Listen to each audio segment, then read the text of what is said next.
Intéressant, et ce qu'on voit, c'est qu'il y a du beau mouvement, qu'il y a aussi des charries qui ont commencé un petit peu à s'ouvrir, hein, déjà qui sont un petit peu... je dirais qui ont été faits...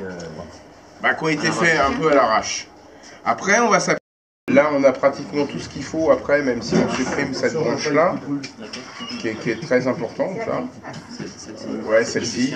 Alors, il y a celle-ci ou il y a celle-ci.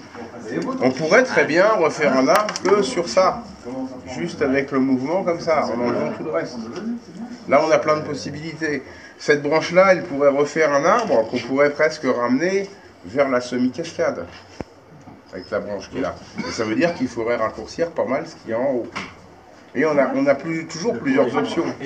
Si on va vers une semi-cascade avec cette branche-là, il va falloir récupérer des petites branches qui sont ici, là, mais il va falloir faire sauter toute la partie haute. On peut envisager, puisqu'on a deux branches qui sont un peu situées au même niveau, de regarder laquelle on garde, laquelle on enlève. Ici, après, on a tout ce qu'il faut comme petite branche pour redescendre du matériel et pour refaire... Alors bon, ça va être beaucoup plus light, hein. Oui, bah non, mais il est intéressant. Il est très intéressant parce qu'il y a des... ça commence à prendre un peu tournure. Voilà, la seule problématique qu'on a, c'est un peu cette grosse branche qui est là. Et puis, le problème, c'est que c'est un prélèvement assez haut. On a de la petite végétation sur les rameaux plus bas, mais ça manquerait un petit peu parce que là, si tu veux, si on enlève la grosse branche, c'est la plus dynamique. Hein.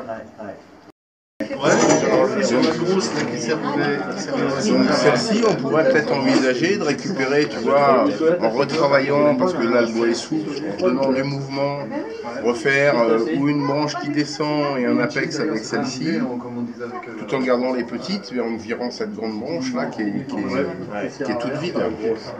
Le problème, c'est qu'on a deux grandes branches qui sont assez vides sur ces parties-là. Donc on ne peut pas garder les deux. Et tu enlèves ça. Et tu laisses et tu repars sur ces pousses et tu fais que dans 30 ans. Et dans 20 ans, ça fait quelque chose. Non mais c'est aussi c'est aussi la règle du genre, hein, si on fait des choses comme ça. Par contre, ta branche qui part en bas, là, elle n'est pas bonne. Non, celle-là, là. Non, celle-là, la large. Ah, celle-ci, bah oui, elle est longue et puis elle a marqué. Elle est dans le creux.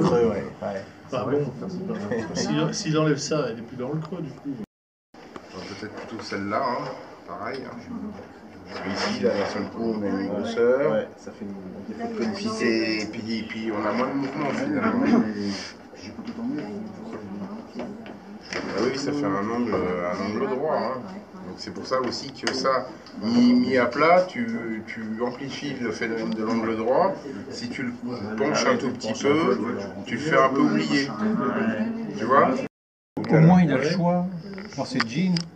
Alors que s'il ils sont pas coupés, voilà. Un sur deux, après il y a merde. Mais il vaut mieux les avoir comme ça, même s'ils sont trop longs, et toujours capable après de les retravailler. Et là, t'as un jean délavé d'ailleurs. Jean délavé, t'as un jean délavé. Et là, t'as un jean à trous. T'as un jean à trous. C'est tendance.